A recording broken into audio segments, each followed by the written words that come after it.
वफाकी काबीना ने पावर सेक्टर से मुतालिक इंक्वायरी रिपोर्ट पब्लिक करने की मंजूरी दे दी। वजीर आजम ने इंक्वायरी रिपोर्ट पर कमीशन बनाने की हिदायत भी कर दी। इस हवाले से बात करेंगे। अवैस कियानी हमारे साथ मौजूद हैं। अवैस, बताएगा इस हवाले से। जी, आज का वफाकी काबीना में हमारे नायब मोतबर जराये के मुताबिक उस वक्त दिलचस्प सूरत हाल पैदा हुई जब असद उमर ने IPPs की जो रिपोर्ट आई है, इंक्वायरी रिपोर्ट, वो काबीना में पेश की। पूरी जामे ब्रीफिंग दी उन्होंने असद उमर ने, और उसके बाद ये जैसी वो ब्रीफ देने लगे तो उस वक्त खुसरो जो है और उसके साथ अब्दुल रज़ाक दाऊद और नदीम बाबर जो है वो वफाकी काबीना की इत्तला से चले गए।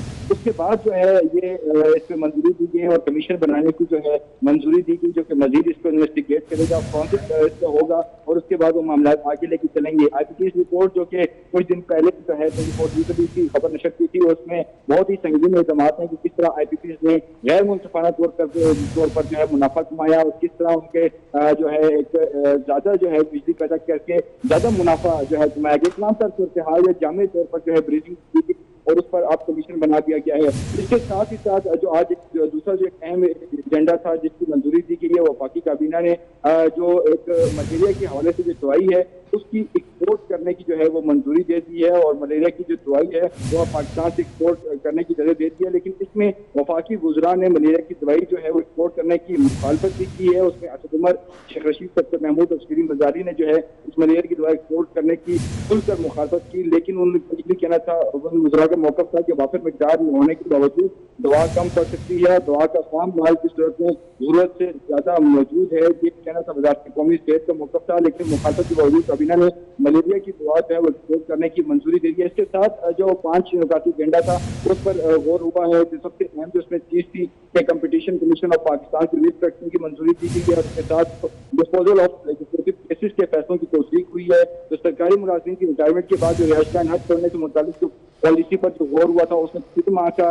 वक्त दिया गया है। हमारे जराये बता रहे हैं इसी तरह कॉमिक माइनॉरिटीज थी उसकी भी तशकील नौ की मंजूरी दी गई है। कंस्ट्रक्शन इंडस्ट्री जो है उसके लिए इस्लामाबाद में सेल्स टैक्स के खाते की मंजूरी हुई है। और इसके साथ सबसे अहम बात कोरोना वायरस के खिलाफ इकदाम पर काबीना को ब्रीफिंग दी गई है और इसके साथ साथ जो मुल्क जो सियासी माशी सूरत हाल का भी जायजा लिया गया है। अभी मजीद चीजें कैबिनेट से आनी है, लेकिन दो जो सबसे अहम बात है कि IPPs की जो इंक्वायरी रिपोर्ट थी उस पर अभी कमीशन बनाने की मंजूरी दे दी गई और साथ ही साथ मुखालफत के बावजूद काबीना में उसके बावजूद जो है मलेरिया की दवा को जो है वो एक्सपोर्ट करने की भी मंजूरी दे दी। ठीक है अवैस कियानी, अगर स्पेशली पावर सेक्टर की बात की जाए तो कमीशन बनाने की हिदायत तो कर दी गई है, कोई वक्त दिया गया है कब तक कमीशन बनाया जाएगा और बाकायदा काम शुरू किया जाएगा?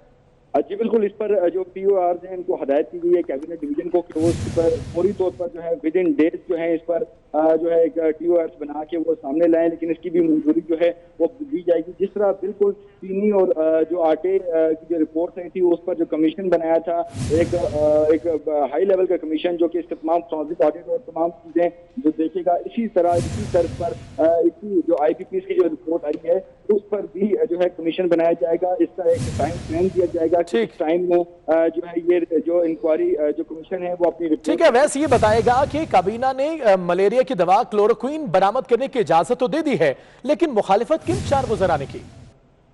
जी बिल्कुल, वफाकी काबीना ने जो मलेरिया की जो दवा है उसको पाकिस्तान से एक्सपोर्ट करने की इजाजत दे दी है। लेकिन बहुत दिलचस्प सूरत इस वक्त पैदा हुई जब इस पर कौमी सेहत का जो वज़ारत कौमी सेहत का जो मौक़िफ़ सामने आया था उस पर ब्रीफिंग दी जा रही थी। उस पर जो है खुलकर 4 वुज़रा ने जो है मलेरिया की दवाई एक्सपोर्ट करने की मुखालफत की, जिसमें सबसे पहले असद उमर हैं, शेख रशीद हैं, शफकत महमूद हैं और शरीन मजारी हैं। उन्होंने मलेरिया की दवा एक्सपोर्ट करने की खुलकर मुखालफत की और उनका ये मौक़िफ़ था कि वाफिर मिक़दार होने के बावजूद दवा जो है वो कम पड़ सकती है। उनकी मुखालफत के बावजूद वज़ारत कौमी सेहत का जो मौक़िफ़ था उनका ये कहना था कि दवा का आम माल जो है उसकी सूरत में जरूरत से ज्यादा उसका स्टॉक मौजूद है। लेकिन उनकी मुखालफत के बावजूद काबीना ने मलेरिया की दवा जो है वो एक्सपोर्ट करने की इजाजत दे दी है। हमारे जराये बता रहे हैं इस पर वुज़रा ने है आपने, क्योंकि सबसे अहम मसला जो आ रहा है वो यही आ रहा है कि जो वीडियो लिंक के जरिए जो जिन वुज़रा को जो है दिखाया जाता है उनकी भी बात जो है उनको मौका दिया जाता है, लेकिन बहुत कम टाइम मिलता है।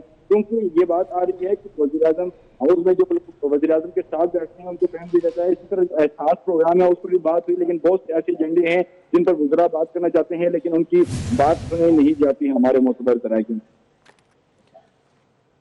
इस पर बात करेंगे। सीनियर तजियाकार सलीम बुखारी सामने में ज्वाइन किया है। सलीम बुखारी साहब, बहुत शुक्रिया आपके वक्त का। सर, वफाकी काबीना का इजलास हुआ है, पावर सेक्टर से मुतालिक इंक्वायरी रिपोर्ट पब्लिक करने की ना सिर्फ मंजूरी दी गई है बल्कि कमीशन भी बनाने की बात की गई है पावर सेक्टर से मुतालिक। कैसे देखते हैं इस इजलास को आप? पहली बात तो ये है कि जब एक रिपोर्ट आ गई है और उसके अंदर जिस तरह से पहली रिपोर्ट आई थी चीनी और आटे के क्राइसिस के बारे में, इसमें भी नाम दिए गए हैं बाकायदा कि किस किस ने क्या क्या फायदा उठाया है।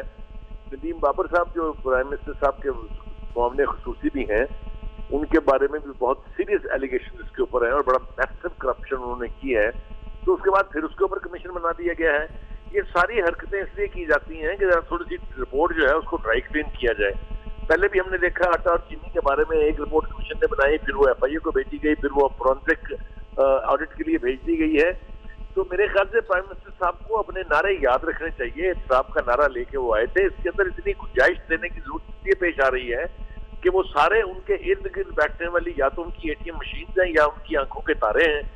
तो इसलिए मुझे तो कोई तवक्का नहीं है कि ये रिपोर्ट जो है पब्लिक करने से कोई फायदा होगा, इसलिए कि कमीशन अभी रिपोर्ट बनाएगा, फिर वो आएगी, इतनी देर में चीजें फिजल आउट हो जाएंगी, इवेंट्स जो है वो ओवरटेक हो जाते हैं, कोरोना जो है उसका अजाब अपनी जगह मौजूद है। इसीलिए वो आटे और चीनी का क्राइसिस था, उसकी रिपोर्ट आने के बावजूद भी अभी तक एक्शन नदारद है। अभी फोरेंसिक रिपोर्ट आएगी, फिर उसके बाद क्या होगा कुछ पता नहीं है। तो मैं नहीं समझता कि इमरान खान साहब इस मामले में संजीदा है कि वो जिन्होंने करप्शन की है या उनके इर्द गिर्द के जो लोग करीबी हैं जिन्होंने फायदे हासिल किए हैं, उनके गर्दन तक उनका हाथ पहुंचेगा। मुझे तो इसकी तवक्को नहीं है। ठीक है सलीम बुखारी साहब, आपका बहुत शुक्रिया। अवैस कियानी हमें अपडेट कर रहे थे। अवैस, आपका भी बहुत शुक्रिया।